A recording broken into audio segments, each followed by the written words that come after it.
Thursday and you see the Grizz, so that could only mean one thing. You know what it is, what it do, what it is.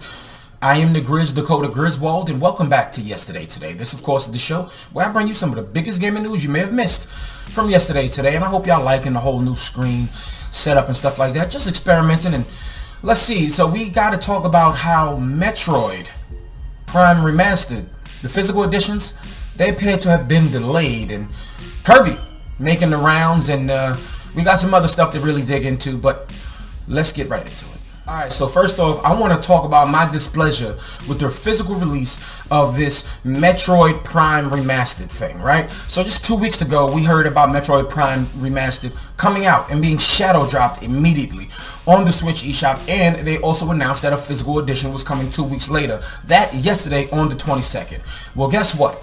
I do not have a physical edition. I now have a digital version, and this bothers me because I pre-ordered it from Amazon right on time, and now they're telling me my thing ain't coming out till March 27th. And then I couldn't pre-order from Best Buy, and I couldn't pre-order from GameStop. GameStop didn't have it anywhere. I didn't call anywhere else. Really, I checked mom and pop shops and everything. They didn't get them, and I'm guessing stuff got delayed or anything like that. But the fact that I can't just walk in a store and get it. Maybe on Nintendo's part, they underestimated the demand for this game or something like that. I don't know, but it's not even kind of, it's really irritating because I've been right here on this channel for a while just asking for the game. It finally gets delivered, and I can't get physical media. That's really disappointing, but when I do finally get a chance to get it, I will still buy it because apparently it's going to be rare. I don't think they're going to be printing this in droves or something like this. Maybe they should have did a limited run thing or something like that or whatever, but this is really upsetting, and at some point, maybe a few hours prior to recording this, you could still have gotten it from the Nintendo eShop physically, but boom, it was sold out. So that's really, really upsetting. But hopefully Nintendo, when they take these certain releases that they're not too sure about, I don't know, man. I don't know what to say that they can do better, but I don't want this happening anymore. Like, it's like the Super Mario 3D All-Stars collection. You can't even just go pick that up anywhere unless you're at scalper's discretion when it gets to that. It's basically retro, and everybody knows the value of a Nintendo cartridge and stuff like that. So yeah, this is really upsetting. I hope this gets handled better, and I hope that I get physical media. Were you like me though and was waiting to get physical media? Let me know down in the comments below. So Nintendo has announced another Direct, but temper your expectations. It's for the Mario movie. It's the last Direct before the movie launches in April. And here's what the tweet says. It says, join us at 2 p.m. Pacific time on March 9th for the world premiere of the Super Mario Bros. Movie final trailer. No game information will be included in this. I want y'all to chill. No game information. Don't still go, oh, but they might do this and do that, and then y'all gonna get y'all expectations up, and then y'all gonna be mad at Nintendo because y'all created this stuff up in y'all heads. Anyway, I can't wait to see this movie because it looks better and better. Just look at the picture here. I think that this Donkey Kong design actually resembles when he first came around, and this is also Mario Kart on Rainbow Road. I want to take my kid to see this, but I want to see this. Even though she plays Mario Kart literally every day, I think she'll really, really enjoy it. But me, the kid in me, even though she looks like me, the kid in me will absolutely love this. And I know everybody's going to see it, but are you excited? Let me know if it's your vibe in the comments below, though.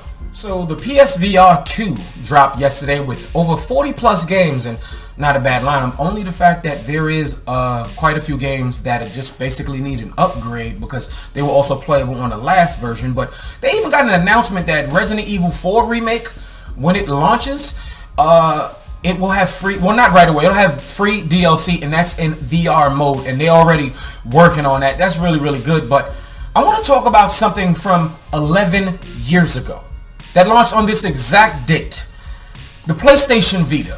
And along with that, we got Uncharted Golden Abyss, because and everybody didn't play it for whatever reason. I guess maybe some people didn't like the touch controls, but it felt mostly like an Uncharted game. But also I want to highlight the fact that Ben Studios, the studio that developed that game, well, they put out a nice tweet and released some dope art. And the tweet says, on this day 11 years ago, a new adventure awaited Nathan Drake. Uncharted Golden Abyss launched alongside the PlayStation Vita in North America in 2012, bringing this beloved franchise to the portable platform. all you treasure seekers out there, thanks for playing. Now, the fact that I've played and beat almost every Uncharted game, and I added this to it because that's probably why I got burnt out after Uncharted 4, but Uncharted Golden Abyss was not corny. It was actually a pretty solid Uncharted game. I guess people just don't like, you know, either quick time events or touchscreen, stuff like that, but they kind of love the 3DS. Anyway, they didn't give the Vita a chance, but I wonder what Sony's doing releasing the PSVR 2 on the same exact date. They couldn't have released it on the 23rd or anything like that. They released it on the same exact date. I think Sony wants us to forget about the Vita. Vita was something I would have still had and still been playing if I hadn't lost it in a fire or anything like that, because I love the Vita. It was a very forgotten system early on, but man, happy birthday PS Vita. Happy 11th birthday PS Vita. And if you had a PS Vita and you really enjoyed it, let me know in the comments. Let me know if any of this is your vibe. So Neil Druckmann of Naughty Dog appeared on CBS Mornings to talk about The Last of Us and the importance of storytelling inside video games. I'm going to read this to you, and I'm just going to say something really quickly. So the official tweet is from Naughty Dog that's basically retweeted CBS Mornings. It says, our co-president, Neil Druckmann and Merle Dandridge sat down with CBS Mornings to talk about The Last of Us and the beauty and importance of video game storytelling. And this is from CBS Mornings. Before coming to HBO, The Last of Us video game captivated players for a decade. The creator of both the series and the game says the narrative showcases the best interactive storytelling they can encompass all other art. Listen, this is huge, right?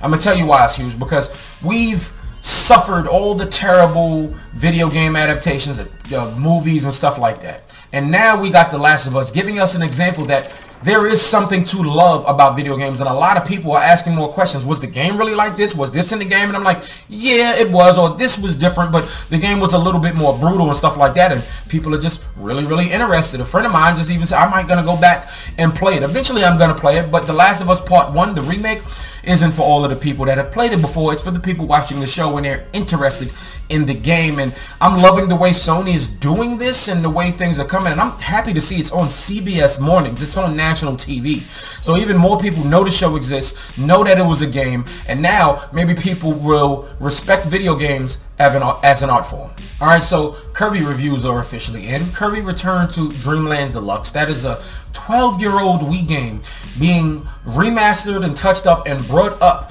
to the Nintendo Switch. And now, as you know me, I am a big Kirby fan. I've played a large portion of it. And now, at Metacritic, it's sitting at an 80. Now, this is a platformer, a cutesy platformer that's really, it's huge. These games are typically easy, but they're also really fun. And so let's just go across maybe a couple reviews. This is a 100 review from Player 2. It says Kirby's Return to Dreamland Deluxe is much more than just a remake, offering plenty of new content to fresh starts and returning players alike. It's impossible not to smile while playing this game, especially alongside friends. Yeah, I'm a big Kirby fan. I smile most of the time throughout of these games, and they're really fun, honestly. And let's go to the worst review here, and this is from Metro Game Central, and it says an undeserved remaster to an unremarkable 2D platformer. That was the primary reason why the soft reboot of Kirby and the Forgotten was necessary in the first place. Anyway, so what I'm saying is these games are typically very fun, very simple. It's a 2D Kirby. People love 2D Kirby. That is its origins. Kirby and the Forgotten Land, it was just a new version of Kirby, because when you introduce 3D Mario, you stop making 2D Mario games? No? Okay, so what my point is I'm happy to have a Kirby game that I never finished. And I kind of want Kirby's Epic Yarn over there on the Switch too, even though it was on the 3DS, and no, I don't want to play that. I would like to play Kirby's Epic Yarn and finish. Kirby games are always very fun. They're very cutesy, but who doesn't love that little guy, the little pink puff? I mean, come on. I mean, and they have new abilities and new modes and stuff like that in games, but I need to know why Magalore looks like the guy from Final Fantasy, who also looks like the guy from He-Man, but then they also look like they're related to the guys from Star Wars. Well, y'all know who I'm talking about in Star Wars. Wootini! Those guys. So, but you get to play as him. It's about 2 to 3 hours, because the game in total, if you play both content, you can play for about 10 hours in total. But then you can also replay the game on a harder difficulty. Kirby games are always replayable. They're always fun. So play with your discretion. Maybe you want to play with your children, or maybe your children just love Kirby, or maybe the child inside you, like me, loves Kirby. Sitting at an 80 on Metacritic. Play for yourself. These games are never bad. They're always very, very well made. It's just not one of those big, super huge games. It's just fun games. But let me know if Kirby's your vibes down in the comments below. Alright, so I gotta get a shout out to all my Dark Souls fans, my Souls-likes fans and stuff like that. Elden Ring. Game of the year last year. The biggest game of the year last year. Probably not bigger than God of War, but maybe bigger than God of War. You know, it's one of those games that was really, really up there. It wasn't my game of the year, Ali World. Anyway, Elden Ring has officially sold 20 million copies. And at the rate it was going, I knew it was going to surpass 20 million.